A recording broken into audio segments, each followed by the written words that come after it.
just, this is the third time I think this group has met here at this place over the last decade to say goodbye to a loved one. 10 years ago was Albert, and then 3 years ago was Betty Lou, I think 2 or 3 years ago. And today, Paula Diane. I first met Paula when I married her sister 45 years ago. I think it's been that long. Feels that long. And I remember Paula, broad smile, somewhat vivacious, and a little flirty. And she caught my eye, and my best man, she really caught his eye, and I heard about it for a long time. And that was Paula. She went to graduated from Westbrook, I think, and then married an Air Force guy who was a pilot and defected during the Vietnam War to Canada, and dragged her with him. And that was probably one of the first losses in her life. And then, due to infidelity, that marriage dissolved, a second injury that she had to contend with. And then she moved back to Danvers. And in Danvers, in '95, both Cliff and Blake, her middle child, were racing to their mailbox, and Blake dropped dead of an unusual cardiac condition called a long QT syndrome. And that's something he inherited from his father. And then Paula had to withstand not only that, but also when Betty's memorial service was happening up here, her prized and loving dog, Duffy, drowned up here. So, and other things she had to deal with. She eventually married John, and that was the love of her life, and they were inseparable. And I think John helped put her life back together, and it was clear that she benefited from that. She used to come down to our farm in Virginia over the last 9 years, where Betty stayed with us, and I learned that she was a marvelous gardener. I stopped one year to see John and Paula had these tomato plants planted in 5-gallon buckets, and they were skybound. It was something like Jack and the Beanstalk, for crying out loud. And when she'd come down to Virginia, she would help me tend the tomatoes in the garden. And she conspired with her mother for me to pick the beans at a premature state so that they could be thin and tender.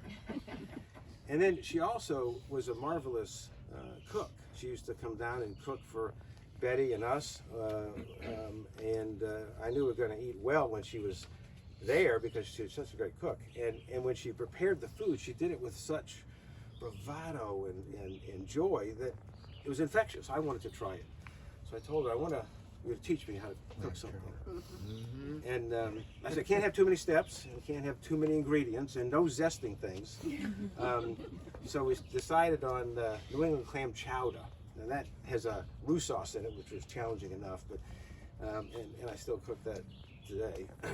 And she also, as was stated, started painting, and you can tell by her paintings the color, the brilliance, the joy in her heart that comes through that.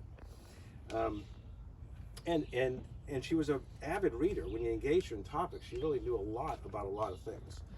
And for example, when the family got together, they'd say, who walked the train tracks with so-and-so? Paula would know. Who found Donna when she was lost in the woods? Paula.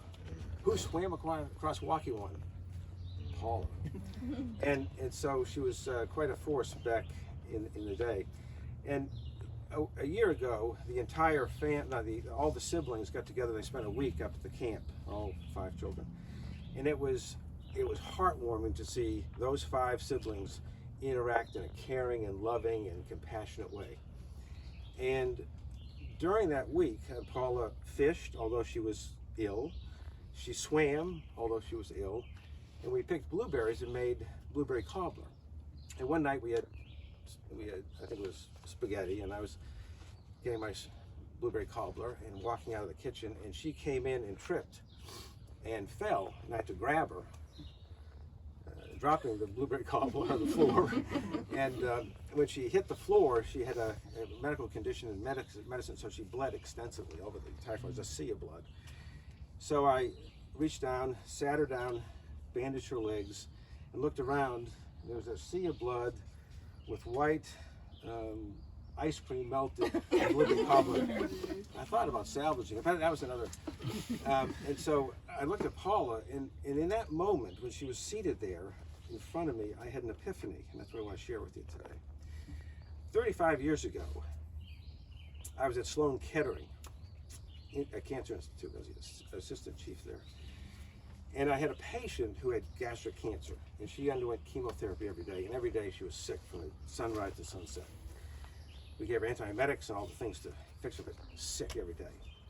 But every day when I made rounds, 6 o'clock in the morning, that woman had gotten out of bed, made her bed, got dressed, put her makeup on, and was lying on the bed with a smile every morning.